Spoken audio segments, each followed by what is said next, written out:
Cheguei, chegando, organizando a turma toda. Ninguém segura, a professora é muito louca. Na internet a gente vai se encontrar. Pode chegar pra estudar. Cheguei, chegando, organizando a turma toda. Ninguém segura, a professora é muito louca. Na internet a gente vai se encontrar. Avisa lá, cheguei.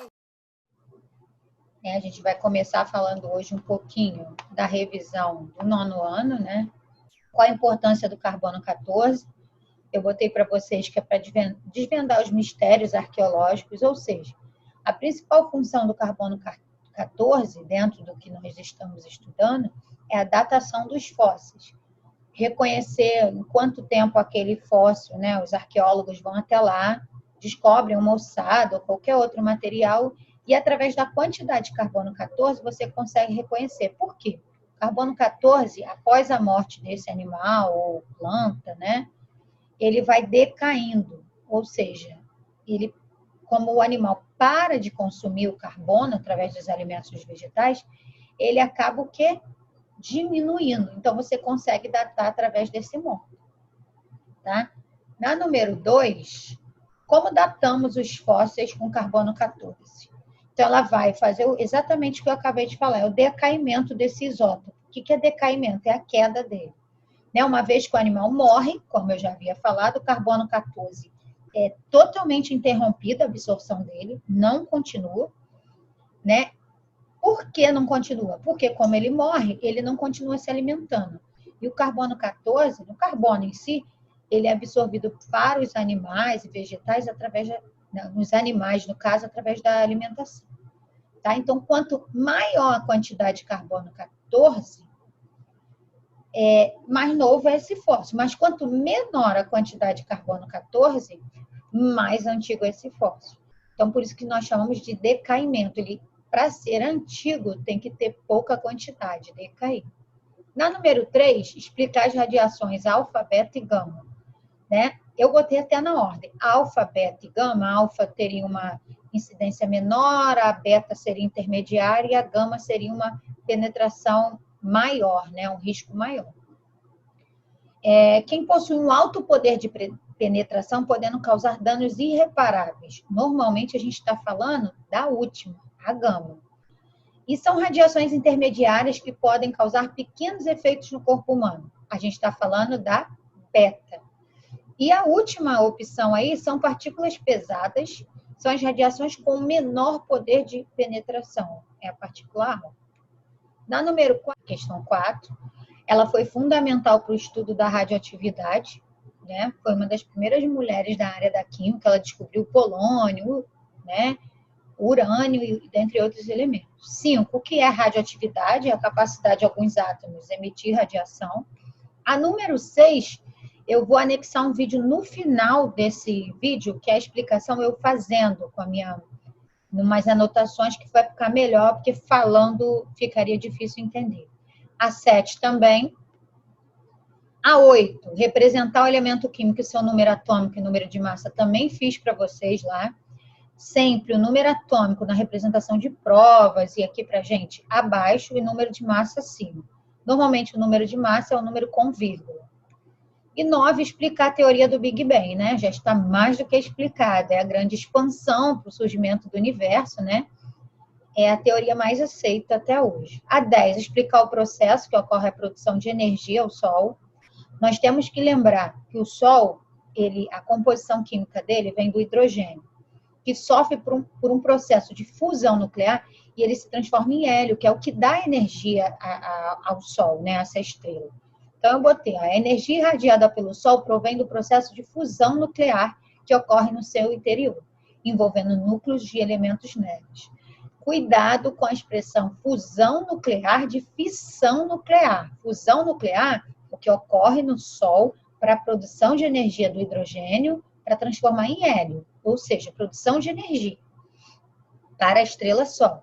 Fissão nuclear seria dos elementos radioativos para produção de energia elétrica através do urânio, ou para produzir uma bomba nuclear. Aí é fissão. Fissão é quebra. Fusão é fundir, é união, tá? No caso da estrela Sol, nós estamos falando de fusão. A 11 eu fiz com vocês lá e a 12 também. Então, vou finalizar por aqui, vou anexar no final desse vídeo a correção desses exercícios. Beijinhos aí para vocês, saudades. Eu já marquei as aulas no Hangout lá para gente, que será o nosso trabalho. A princípio, nós temos a participação minha, Rodrigo, professor de matemática, Simone, de história, Débora, de espanhol, e o Romes, de inglês, também está pensando em participar. Nós vamos falar sobre radioatividade, né? Sobre o coronavírus. Eu vou ficar com a parte científica, eu vou falar 5 minutos sobre os aspectos do coronavírus, o que vem sendo falado, cloroquina, a introdução do plasma, né, que é a parte líquida do sangue para o tratamento. Eu vou dar o meu ponto de vista em apenas 5 minutos. A professora Simone também vai fazer o mesmo questionamento. No caso, ela vai utilizar as pandemias do passado, né, que ocorreram. E o professor Rodrigo, ele vai nos trazer o seguinte, ele vai trazer alguns dados estatísticos de como a doença vem se comportando no Brasil.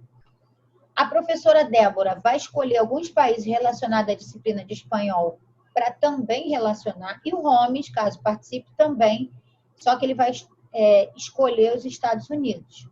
Né? Então, cada professor ele vai ter mais ou menos 5 minutos. Isso vai ocorrer, se eu não me engano, no dia 12, às 9 da manhã. Esse trabalho vai valer de pontuação para a disciplina de ciências, 5 pontos para o segundo bimestre. A professora de espanhol também, todos estão pensando em pontuar como trabalho. Não vou falar aqui quanto cada professor vai pontuar, porque eu não conversei isso com eles, mas vai valer uma pontuação. E o que vocês terão que fazer? Vocês terão que pesquisar sobre o assunto, o aspecto de ciências, matemática, dados, e a turma, nós vamos tentar inicialmente colocar 9.1 com a 9.2 no Hangout. O meu medo é que a sala fique lotada e todos não consigam entrar.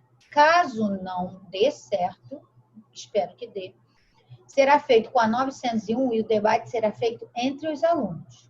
Caso dê certo e todos consigam entrar 9.1 e 9.2, o debate será de turma contra outra turma, né? No sentido de levantar os questionamentos e discussões. Cada aluno precisa falar algo. Então, ele precisa escolher a parte da ciência, a parte da matemática, a parte de espanhol, a parte de história. Ele vai escolher e ele vai ter uma função nesse debate. Tá? O aluno que não se pronunciar, ele não será pontuado. Então, esse aluno, ele vai ter que fazer um trabalho sobre todo esse tema que eu acabei de falar, escrito, né, enviado por e-mail, então vai dar muito mais trabalho, né? Então, eu espero que vocês participem. Tentem já, após a semana de provas, já começar a pesquisar um pouco sobre o assunto. Não é nada surreal, é como o nosso debate do ano passado, né? Espero que dê certo e que as dúvidas consigam ser sanadas, né? Uma coisa que está proibido no debate é fazer qualquer levantamento político, ou seja, não se pode falar nomes de nenhum político. Você pode até dar a entender, mas falar nomes proibido. Por quê? Porque não é o nosso propósito. O nosso propósito é discutir o coronavírus e diante do cenário brasileiro e mundial. Agora, político brasileiro, eu vou pedir para vocês não utilizarem. Dos Estados Unidos e outros até podem, porque aí não vai criar tanta indisposição. Porque se eu permitir, pode ser que o debate tenha outro viés, e não é essa a nossa intenção. Tá bom? Beijinho aí para vocês.